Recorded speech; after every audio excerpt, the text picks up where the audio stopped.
అందరికీ నమస్కారం. గ్రహ సందేశాలు ఛానల్ కి స్వాగతం. సింహరాశి వారికి జరిగే శుభాలు అశుభాలేంటో తెలుసుకుందాం. ఈ వీడియోని తప్పకుండా చివరి వరకు చూడండి. ఈ వీడియోని ఇంకా లైక్ చేయకపోతే వెంటనే లైక్ చేయండి. ప్రతిరోజు మీ రాశి ఫలాలు అందరికంటే ముందుగా తెలుసుకోవాలంటే క్రింద కనిపిస్తున్న రెడ్ కలర్ సబ్స్క్రైబ్ బటన్ ని క్లిక్ చేసి ప్రక్కనే ఉన్న బెల్ బటన్ ని యాక్టివ్ చేయండి. అలాగే వీడియోని తప్పకుండా మీ మిత్రులందరితో షేర్ చేయండి. ఈరోజు మీకు ఒక శుభవార్త అయితే అందుతుంది. మీరు చాలా పేదవారు అని మిమ్మల్ని వదిలిపోయినటువంటి వాళ్ళు, మీ బంధుమిత్రులు కానీ మీ స్నేహితులు కానీ ఈరోజు మీ అభివృద్ధి మరియు మీ ఉన్నత పదవులు చూసి మీ కాళ్ళ వద్దకు మీ సాయం కోరుతూ రావడం అంటూ జరుగుతుంది. మరి ఈరోజు మీరు వారికి సాయం చేయడం అంటూ జరుగుతుంది. అయితే ఈరోజు మీరు వారికి సాయం చేస్తారు, కానీ మీరు తర్వాత మాత్రము చాలా జాగ్రత్తగా ఉండాలి. లేకపోతే మీ యొక్క మంచి అలవాటును వారు అలవాటు చేసుకునేటటువంటి ప్రయత్నాలు కూడా జరుగుతాయి. విద్యార్థుల మనసు మీ ఖర్చులనైతే మరి పరిమితం చేసుకోవాలి. విద్యార్థులు కొంతకాలము మీరు ఈరోజు మీ స్వీయ ఆలోచనలతో మీరు ఈరోజు నడవాల్సి వస్తుంది. వేరే వారి మీద అసలు ఆధారపడకూడదు.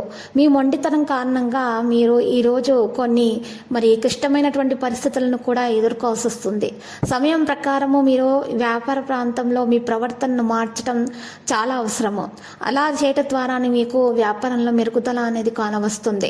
చిరు వ్యాపారస్తులకైతే కలిసి వస్తుంది. ఈరోజు మరి ఎవరైతే కంప్యూటర్ రంగాల్లో పదోన్నతి కోసము ప్రయత్నాలు చేస్తున్నారో వారికి పదోన్నతి లభించే అవకాశాలు కూడా ఉన్నాయి. బ్యాంకు రంగాల్లో ఉన్న వారికి కూడా మరి వారికి పని ఈరోజు సాధారణం కానుంది. వారికి అలసటకు గురవుతారు. మరి ఈరోజు మరి అదే సమయంలో మనసు ప్రకారం మార్గంలో పనిచేయడానికి ఎక్కువగా ఇష్టపడతారు. కొత్త పని ప్రారంభించడానికి అనేది సమయం అనేది అనుకూలంగా ఉంది. ఈరోజు మరి నిరుద్యోగులు ఎవరైతే ఉద్యోగం కోసం ప్రయత్నాలు చేస్తున్నారో వారికి ఉద్యోగం లభించే అవకాశం కూడా మరి కనిపిస్తుంది. ఎవరైతే చిన్నపిల్లలు ఉన్నారో వారికి సంతానం చిన్నపిల్లలు ఉన్నారో వారు చిన్నపిల్లల ఆరోగ్య విషయంలో శ్రద్ధ పెట్టాలి. తల్లిదండ్రులు ముఖ్యంగా వారి సమతుల ఆహారాన్ని తీసుకునే విధంగా ప్రయత్నాలు చేయాల్సి వస్తుంది. లేకపోతే వారి ఆరోగ్యం క్షీణిస్తుంది. ఇక చదువుల వరకు చూసినట్లయితే మరి చదువులలో వచ్చేటటువంటి ఆటంకాలైతే మరి ఎక్కువగానే కనిపిస్తున్నాయి. వారి చదువుల గురించి మీరు ఎక్కువగా శ్రద్ధ పెట్టాల్సిన అవసరం ఉంది.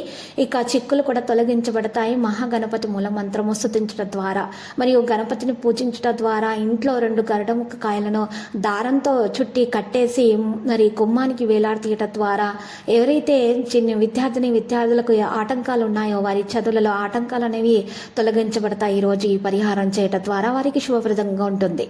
ఇక లక్కీ సంఖ్య 88 మరియు లక్కీ కలర్ అయితే మరి గోధుమ. ప్రతిరోజు ఈ విధంగా రాశి ఫలాలు తెలుసుకోవడానికి వీడియోని తప్పకుండా లైక్ చేయండి. క్రింద కనిపిస్తున్న రెడ్ కలర్ సబ్స్క్రైబ్ బటన్ ని తప్పకుండా క్లిక్ చేయండి. లైక్ మరియు సబ్స్క్రైబ్ చేసిన వారికి ఈ రోజు ఏదో ఒక శుభవార్త వినాలని నేను దేవుణ్ణి ప్రార్థిస్తున్నాను. Thank you for watching this video.